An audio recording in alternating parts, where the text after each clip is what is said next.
Super star Rajinikanth அவர்களோட கூலி திரைப்படம் 6 நாள் வசூல் எவ்வளோ, நேற்று 6வது நாள் வசூல் எவ்வளோ, ஒவ்வொரு ஸ்டேட்ல எவ்வளோ கலெக்ட் பண்ணியிருக்கு அப்படிங்கிறத ரொம்ப தெளிவாக பார்ப்போம்.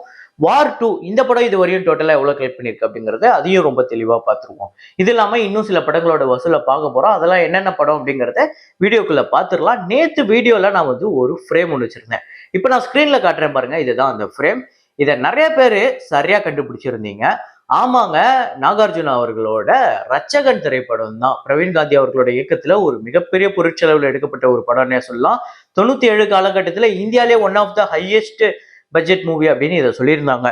ஸோ ஒரு தமிழ் படம் அந்த அளவுக்கு ஒரு மிகப்பெரிய பொருட்செலவுல எடுக்கப்பட்டு ஒரு பயங்கர ஆக்ஷன் பயங்கரமா இருக்கும். படம் அவ்வளோ சூப்பரா இருக்கும். விஎஃப்எக்ஸ் நல்லா இருக்கும். அதுல வரக்கூடிய ஒரு ஃபைட் சீன்ல வரக்கூடிய ஃப்ரேம் தான். இதை கரெக்டாக கெஸ் பண்ண முதல் 5 பேர் அமீன், அப்புறம் வில்லன் 60 கேமிங், சிம்சன் ராஜ், கமல் கண்ணா, தளபதி அரசு அப்படிங்கிற இந்த 5 பேர் தான். இன்னைக்கு ஒரு ஃப்ரேம் ஒன்று வச்சிருக்கேன். அது என்ன ஃப்ரேம், என்ன படம் அப்படிங்கிறத கமெண்ட்ல போடுங்க.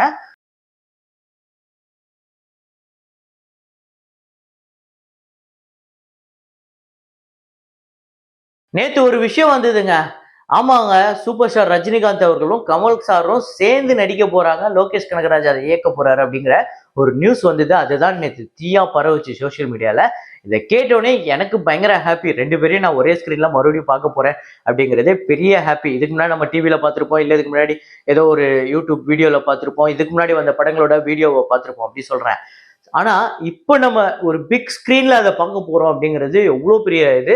அதுவும் 2 பேரும் இப்ப மிகப்பெரிய ஜாம்பவான்களா இருக்கும் போது, இன்னைக்கு இந்திய சினிமாவோட ஜாம்பவான்கள் 2 தூண்கள் அப்படின்னு இவங்க 2 பேரை நம்ம சொல்லலாம்ல.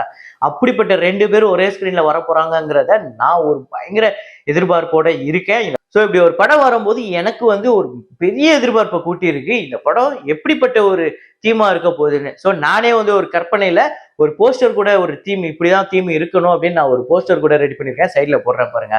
ஸோ இந்த மாதிரி நீங்க இந்த 2 பேர் 2 ஜாம்பவான்கள் நடிக்கிற படத்துக்கு இப்படிப்பட்ட ஒரு தீமா இருந்தா, இப்படிப்பட்ட ஒரு கதைக்களமா இருந்தா சூப்பரா இருக்கும். நீங்க விரும்புவீங்களா? அது என்ன அப்படிங்கிறத கமெண்ட்ல போடுங்க. ஸோ பார்ப்போம். இந்த படம் எப்போ ஸ்டார்ட் ஆக போகுது, எப்போ எத்தனை வருஷம் கழிச்சு ரிலீஸ் ஆக போகுதுன்னு தெரியல. ஆனா இப்படி ஒரு விஷயம் நடக்க போகுதுங்கிறத கேள்விப்பட்டவனே பெரிய சந்தோஷம் தான். ஸோ வசூல்களை போயிடலாம். சையாரா திரைப்படத்தோட 33வது நாள் வசூல் இந்தியாவில் 32 லட்சம், உலகம் முழுக்க 46 லட்சம். டோட்டலா 392 கோடியே 73 லட்சம் இந்தியாலையும், 543 கோடியே 32 லட்சம் உலகம் முழுக்க வசூல் பண்ணியிருக்கு. சூ ஃப்ரம் ஷோ அப்படிங்கிற படம் டேட் 26 கர்நாடகால 76 லட்சம், உலகம் முழுக்க 1 கோடி. ஸோ டோட்டலா 86 கோடியே 72 லட்சம் கர்நாடகாலையும், 106 கோடியே 84 லட்சம் உலகம் முழுக்க வசூல் பண்ணியிருக்கு. 5 கோடி பட்ஜெட். மகாவதார் நரசிம்மா இந்த படத்தோட டேட் 26 இந்தியாவில் 2 கோடியே 6 லட்சம், உலகம் முழுக்க 2 கோடியே 30 லட்சம். 252 கோடியே 76 லட்சம் இந்தியாலையும், 277 கோடியே 17 லட்சம் உலகம் முழுக்க வசூல் பண்ணியிருக்கு. 20 கோடி பட்ஜெட். சுமதி வளவு இந்த படத்தோட டே 19 கேரளால 18 லட்சம், உலகம் முழுக்க 21 லட்சம். டோட்டலா 21 கோடியே 62 லட்சம் உலகம் முழுக்க வசூல் பண்ணியிருக்கு. 5 கோடி பட்ஜெட். ஸோ இந்த 4 படங்களுமே பெரிய அளவுல ஈட்டுங்க. அதுலயும் சையாரா, மகாவதார் நரசிம்மா, அப்புறம் சூ ஃப்ரம் ஷோ இதெல்லாம் சென்சேஷனல் ஹிட் அப்படின்னே சொல்லலாம். அடுத்ததா பவன் கல்யாண் அவர்களோட அரஹர வீரமல்லு அப்படின்னு ரீசெண்டா ரிலீஸ் ஆகி பெரிய ஓப்பனிங் கிடைச்சது. ஆனா வசூல் ரீதியா பெரிய வெற்றி அடையல. அந்த படத்தோட ஃபைனல் கலெக்ஷன், ஃபைனல் வெர்டிக்ட் எவ்வளவு அப்படின்னு பாத்தீங்கன்னா, தமிழ்நாட்டுல 1 கோடியே 25 லட்சம், ஆந்திரா தெலுங்கானால 88 கோடியே 65 லட்சம், கர்நாடகால 7 கோடியே 25 லட்சம், கேரளால 25 லட்சம், ரெஸ்ட் ஆஃப் இந்தியால 2 கோடி, ஓவர்சீஸ்ல 18 கோடியே 14 லட்சம், உலகம் முழுக்க 117 கோடியே 54 லட்சம் வசூல் பண்ணியிருக்கு. 250 கோடி பட்ஜெட், 127 கோடி தியேட்டர்கள் ரைட்ஸ், 62 கோடி கிட்ட தான் ஷேர் வந்திருக்கு. ஒரு மரண தோல்வி, டிசாஸ்டர் அப்படின்னே சொல்லலாம். இதுதான் இந்த படத்தோட ஃபைனல் கலெக்ஷன், ஃபைனல் வெர்டிக்ட். அப்புறம் வார் 2.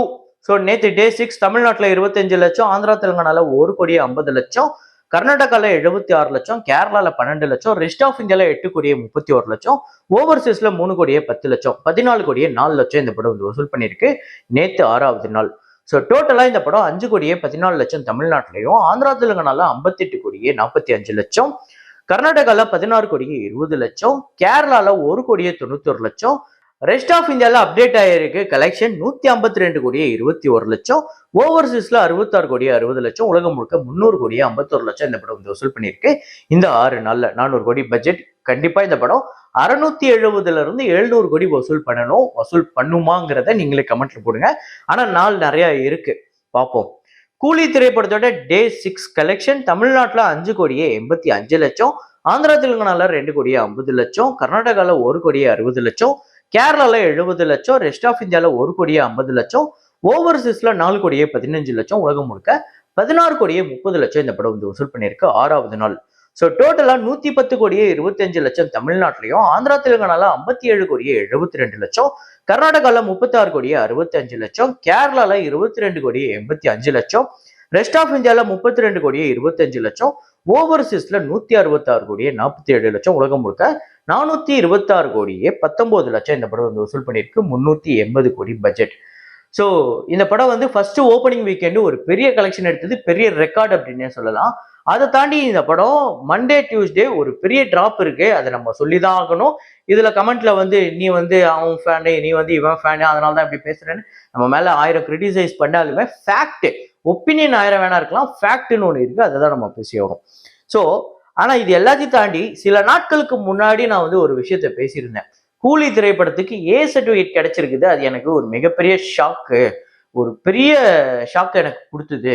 ஏன்னா ரஜினி படத்துக்கு ஏ சர்டிஃபிகேட்டா அப்படின்னு என்னைய பயங்கரமா யோசிக்க வச்சுது. அதை தாண்டி நானே என் ஃபேமிலியோட இந்த படத்துக்கு தேட்டருக்கு போகணும் அப்படின்னு இருந்தேன். கடைசியில நான் தனியா போற நிலைமை தான் வந்தது, ஃபேமிலியோட குழந்தைங்களோட கூட்டு போற ஒரு நிலைமை இல்லை. இப்ப நானே இது யோசிக்கும் போது ஆக்சுவலா நம்ம யோசிக்கிறத விடுங்க, அங்க தேட்டருக்குள்ள விட மாட்டாங்க. ஏ சர்டிஃபிகேட் இருக்கு, ஏ சர்டிஃபிகேட்னா அடல்ட் ஒன்லி, 18 வயதுக்கு மேல இருக்கக்கூடியவங்களுக்காக தான் அந்த அடல்ட்டுங்கிற அந்த சர்டிஃபிகேட், அடல்ட் ஒன்லி சர்டிஃபிகேட் கொடுக்குறாங்க. அதை தாண்டி ஏ சர்டிஃபிகேட் இருந்தாலும் நான் என் குழந்தைங்களை கூட்டு போவேன்னா அது அது வேற. ஆனா ரியாலிட்டி படி அதை பண்ணக்கூடாது அப்படிங்கிறது ஒண்ணு இருக்கு.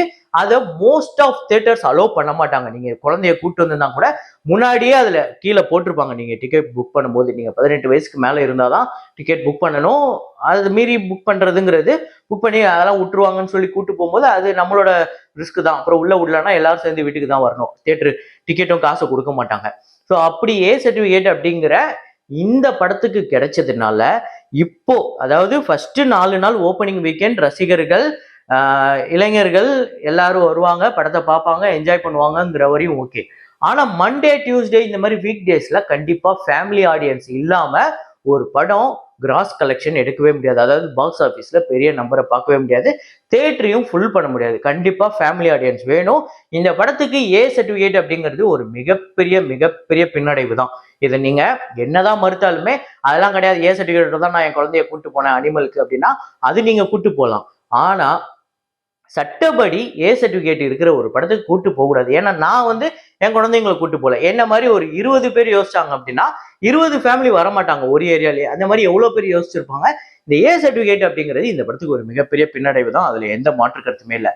இதை தாண்டி இப்போ இந்த படத்துக்கு யூஏ சர்டிஃபிகேட் வாங்குறதுக்காக ஹைகோர்ட்டை வந்து சன் பிக்சர்ஸ் வந்து அணுகியிருக்காங்க அப்படிங்கிற ஒரு தகவல் இருக்கு. அது எத்தனை நாள்ல யூஏ கொடுக்க போறாங்களா இல்லை ஏ சர்டிஃபிகேட்ல இருக்க போதா அப்படிங்கிறது தெரியல. மேபி யூஏ கிடைச்சிச்சு அப்படின்னா இந்த படத்துக்கு மேபி ஃபேமிலி ஆடியன்ஸ் வரதுக்கு வாய்ப்பு இருக்கு.